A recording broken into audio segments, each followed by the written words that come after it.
Hello friends, स्वागत है आपका आपके अपने लीगल चैनल सोच पर प्रहार में। मैं हूं एडवोकेट सनी शर्मा। दोस्तों, अभी कुछ दिन पहले मैंने एक वीडियो बनाया था कि एलएलबी के बाद अपना करियर कैसे बनाएं।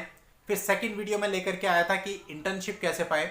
वहीं पर मुझे एक कमेंट और मिली कि सर, अगर हमने एलएलबी कंप्लीट कर लिया और हम वकील बनना चाहते हैं तो इसके लिए बार काउंसिल में रजिस्ट्रेशन कैसे होता है, उस पर भी आप थोड़ा सा बताइए। तो दोस्तों, आज मैं आपको प्रॉपर तरीके से बताने वाला हूं कि यदि आपने एलएलबी पूरा कर लिया है या एलएलएम पूरा कर लिया है या फिर कोई इंटीग्रेटेड कोर्स जैसे कि बीएलएलबी या बीकॉम एलएलबी या बीबीएलएलबी कर लिया है और आपके पास लॉ की डिग्री आ चुकी है, अब आप जो है अपना बार काउंसिल में रजिस्ट्रेशन कराना चाहते हैं, तो दोस्तों इसके लिए एक प्रोसीजर है। उस प्रोसीजर को मैं आज पूरा आपके सामने रखने वाला हूं। जिन लोगों को नहीं पता है उनको इससे बहुत हेल्प मिलेगी और वो इस प्रक्रिया को अपना करके अपना रजिस्ट्रेशन बार काउंसिल में अपने करवा सकते हैं। दोस्तों, सबसे पहले आपको यह देखना है कि आपने कौन सी कोर्ट में जाना है और फिर दोस्तों उस कोर्ट की जो भी हाई कोर्ट होगी वहां पर आपका रजिस्ट्रेशन होगा। फॉर एग्जाम्पल, मान लीजिए आप हरिद्वार से हैं तो हरिद्वार उत्तराखंड में पड़ता है, तो दोस्तों जो वकील हरिद्वार में प्रैक्टिस करना चाहता है उसको अपना रजिस्ट्रेशन उत्तराखंड हाईकोर्ट नैनीताल में करवाना पड़ेगा। अब दोस्तों इसके लिए आपको क्या क्या चाहिए? इसके लिए आपको अपनी ग्रेजुएशन की मार्कशीट और अपनी ग्रेजुएशन की डिग्री चाहिए। इसके साथ साथ आपको अपनी एलएलबी की मार्कशीट और एलएलबी की डिग्री चाहिए। इसके अलावा आपके 10th-12th के डॉक्यूमेंट्स जो होंगे वो भी चाहिए। और दोस्तों हमें क्या करना होता है, सबसे पहले हमको एक फॉर्म लेना होता है। ये फॉर्म आप नेट से, हाई कोर्ट की वेबसाइट से भी डाउनलोड कर सकते हैं और आपको आपकी जो बार एसोसिएशन होती है वहां से भी मिल सकता है। तो वहां से आपने ये फॉर्म लेना है। इस फॉर्म को आपको केयरफुली भरना है और ये सारे डॉक्यूमेंट्स की एक एक कॉपी भी उसके साथ लगेगी और ये सारे ओरिजिनल डॉक्यूमेंट्स वहां पर जाते हैं।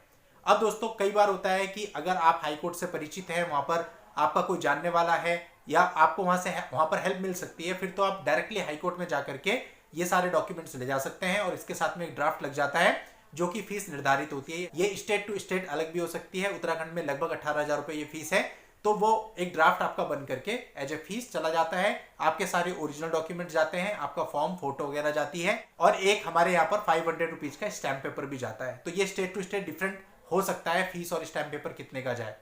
इसके बाद दोस्तों ये सारी चीजें हाई कोर्ट में चली जाती है और हाई कोर्ट में वो अपनी प्रोसीजर पूरी करते हैं। पूरी करने के बाद आपको एक सर्टिफिकेट भेज दिया जाता है आपके रजिस्ट्रेशन से रिलेटेड।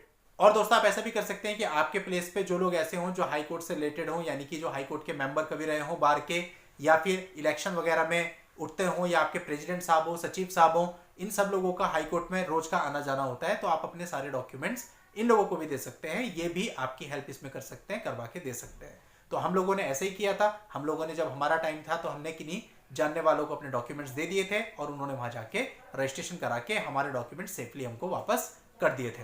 अब दोस्तों आपके पास एक सर्टिफिकेट आता है, लेकिन इसमें एक टाइम लिमिट लगी होती है। अब दोस्तों ये भी हर स्टेट में अलग अलग हो सकता है। हमारे यहाँ पहले टाइम लिमिट नहीं होती थी, अब सर्टिफिकेट में टाइम लिमिट आ जाती है लिख के कि 1 साल के लिए वैलिड है। इस साल में आप AIBE को क्लियर कर लीजिए, उसके बाद आपका परमानेंट एनरोलमेंट का जो सर्टिफिकेट होगा वो हाई कोर्ट से आ जाएगा। फिर उसके कुछ समय के बाद ये लाइन हटा दी गई। अब जो सर्टिफिकेट भेजा जा रहा है उसमें ये लाइन नहीं है। तो ये स्टेट टू स्टेट डिपेंड कर सकता है, पर आपको ये ध्यान रखना है कि आज के समय अगर आप एज एन एडवोकेट काम करना चाहते हैं तो आपका AIBE का पेपर क्लियर होना जरूरी है। तो अब जब आप कोर्ट में आते हैं तो पहले तो अपना रजिस्ट्रेशन करा लें और रजिस्ट्रेशन कराने के बाद आपका जो भी AIBE का अपकमिंग पेपर हो उसको भर करके, उसका फॉर्म भर करके उसको दे, उसे क्लियर करें। उसके बिना आपका काम नहीं चलेगा। AIBE का सर्टिफिकेट भी आपके पास होना बहुत ही जरूरी है। और दोस्तों यहाँ एक बात मैं बता दूं, कई लोग एक गलती करते हैं। उनका LLB कंप्लीट हो जाता है, LLB कंप्लीट होने के बाद बहुत समय तक रजिस्ट्रेशन नहीं करते हैं। तो दोस्तों वो आप एक तरह से अपना एक्सपीरियंस माइनस कर रहे हो। फॉर एग्जाम्पल, किसी का 2010 में LLB हो गया और वो अपना रजिस्ट्रेशन 2013 में कराता है, तो वो आपके 3 साल बिल्कुल वेस्ट होंगे, क्योंकि जहां भी आप दिखाओगे ऑन रिकॉर्ड ये दिखाओगे आप 2013 से एडवोकेट हो। तो जहां आपका 10 साल का एक्सपीरियंस काउंट होना चाहिए वहां आपका 7 साल का ही होगा, 3 साल कम हो जाएंगे। दोस्तों ये गलती मैक्सिमम लोग कर देते हैं और हमने भी अपने टाइम पे कर दी थी, क्योंकि पता नहीं होता उस समय पे, समय गुजरता जाता है, प्रैक्टिस करते रहते हैं लेकिन रजिस्ट्रेशन नहीं कराते। तो आपका पहला स्टेप ये होना चाहिए कि जब आप कोर्ट के अंदर आए तुरंत उसी टाइम आप पहले सबसे पहला फोकस अपने रजिस्ट्रेशन पर रखें, अपना रजिस्ट्रेशन कराएं, उसके बाद साथ साथ प्रैक्टिस करते रहें। तो दोस्तों ये तरीका है बार काउंसिल में अपना रजिस्ट्रेशन कराने का, और इस रजिस्ट्रेशन के बाद AIBE का पेपर दे सकते हैं। जब आपका AIBE का पेपर कंप्लीट हो जाएगा और बार काउंसिल में आपका प्रॉपर रजिस्ट्रेशन हो जाएगा, उसके बाद आप एज एन एडवोकेट काम कर सकते हैं। तो दोस्तों ऐसी ही जानकारियां न्यू एडवोकेट्स के लिए, लॉ स्टूडेंट्स के लिए टाइम टू टाइम मैं लेकर के आता रहूंगा। और नेक्स्ट वीडियो में आपसे बहुत जल्द फिर मिलता हूं। तब तक के लिए good bye and thank you for watching. Take care.